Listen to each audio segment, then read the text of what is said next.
다우존스 인더스트리얼 에버리지 ETF 인베스코 QQQ. 안녕하세요. 열고닫기 재테꾸망의 꾸망입니다. 요즘 코스피 지수도 계속 호황 중인데요. 특히나 미국 증시 같은 경우에는 4월 13일 날 연중 최고치를 찍을 정도로 해서 계속 또 호황을 이루고 있습니다. 그래서 ETF도 계속 수익을 내고 있는데요. 오늘은 또 저와 같은 주린이를 위해서 꼭 알아야 될 유익한 내용을 차곡차곡 담아서 국내 ETF가 아닌 해외 ETF에 대해서 말씀을 드리도록 하겠습니다.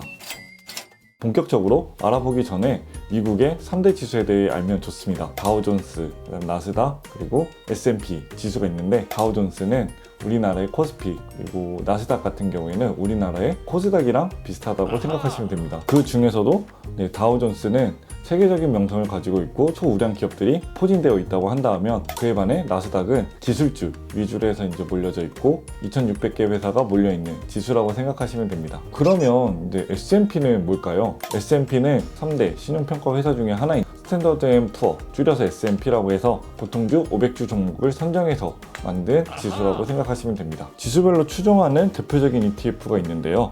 그래서 다우존스 같은 경우에는 SPDR, Dow Jones Industrial Averages ETF, Trust, 줄여서 다이아가 있고요. 그 다음에 나스닥 같은 경우에는 Invesco Q, 종목명이 QQQ라고 되어 있어요. 그리고 S&P 500 같은 경우에는 대표적으로 SPDR, S&P 500으로 해서 SPY 이외에도 SPYG, VOO, I, VV가 있습니다.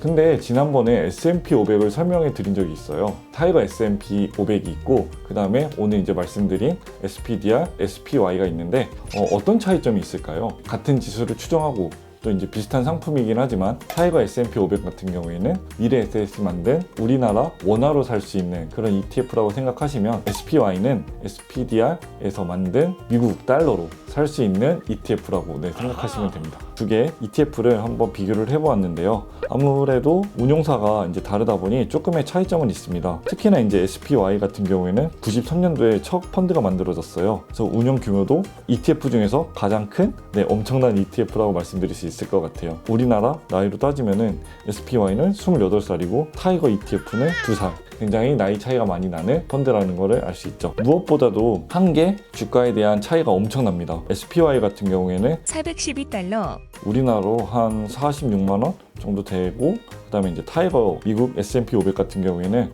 우리나라 돈으로 11,700원 정도로 살 수 있으니까 그 금액 차이만 하더라도 벌써 한 40배 이상이 나고 있죠. 또 하나 일단 차이점이 있습니다. 앞서 말씀드린 ETF를 포함해서 한국 ETF랑 해외 ETF의 차이점이 있습니다. 특히 다른 부분은 세금 정책인데요. 한국 ETF는 배당 소득세를 15.4% 떼는 데 비해 해외 ETF 같은 경우에는 양도소득세를 22% 정도 뗍니다. 세금 정책만 보면 또 해외 ETF가 클 것 같은데, 또 면밀하게 보면 해외 ETF 같은 경우에는 250만원까지 비과세라는 부분이 있으니까 또 고려할 사항이 또 하나 생긴 거죠. 실제 세금에 대해서 유불리 그래프를 그려보면 매매 차익이 833만원 이내라 한다 그러면 해외 ETF가 유리하고, 그 후로부터는 한국 ETF가 유리한 부분을 알 수 있죠. 하지만 이 부분도 연금저축펀드라든가 ISA 계좌를 통해서 만약에 한국 ETF를 사셨다고 한다 그러면 또 세금 절세 혜택이 있으니까 이를 또 생각한다 그러면 또 한국 ETF가 유리한 부분도 있는 거죠. 그렇다 하면 수익률을 가장 보면 명확히 알겠죠. 왼쪽이 타이거 S&P 500이고 오른쪽이 SPY입니다.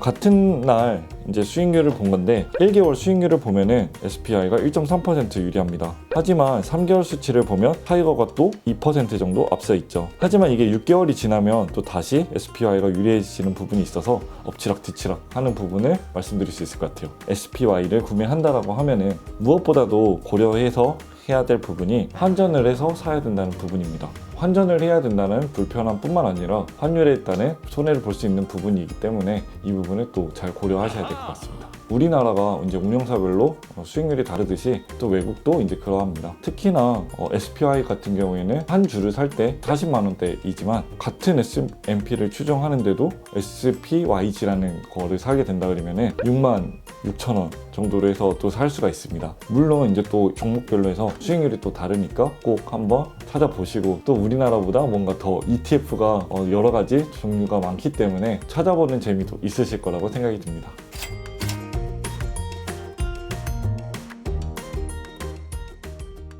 미국 외국의 3대 지수에 따라서 대표적인 ETF를 소개를 드렸고요. 살짝 우리나라 ETF랑도 비교를 해보았습니다. 외국 ETF 같은 경우에는 이제 만약에 산다고 했을 때 환전에 대한 차익을 얻을 수도 있고 배당금이 또 우리나라 ETF보다는 조금 더 후한 부분도 있는 것 같습니다. 무엇보다도 운용자금이 우리나라 ETF보다 훨씬 더 크기 때문에 안정적이라는 부분도 고려해 보실 수도 있겠죠. 저는 그래서 QQQ 한 주를 샀었고 다른 해외 ETF도 하나 샀는데 S&P 지수가 좀 안정적으로 계속 수익이 나는 것 같아요. 앞서 말했듯이 고려할 부분이 한국 ETF보다 조금 더 많으니까 잘 생각하셔서 본인이 사고 싶은 그리고 조금 더 유리한 ETF를 구매하셨으면 좋겠고요. 다음 이 시간에 또 좋은 재테크 정보를 통해서 여러분과 만날 수 있도록 하겠습니다. 오늘도 좋은 정보가 되었다 하면은 좋아요, 구독하기 꼭 눌러주시고요. 이상 열고 닫기 재테크망의 꾸망이었습니다. 안녕.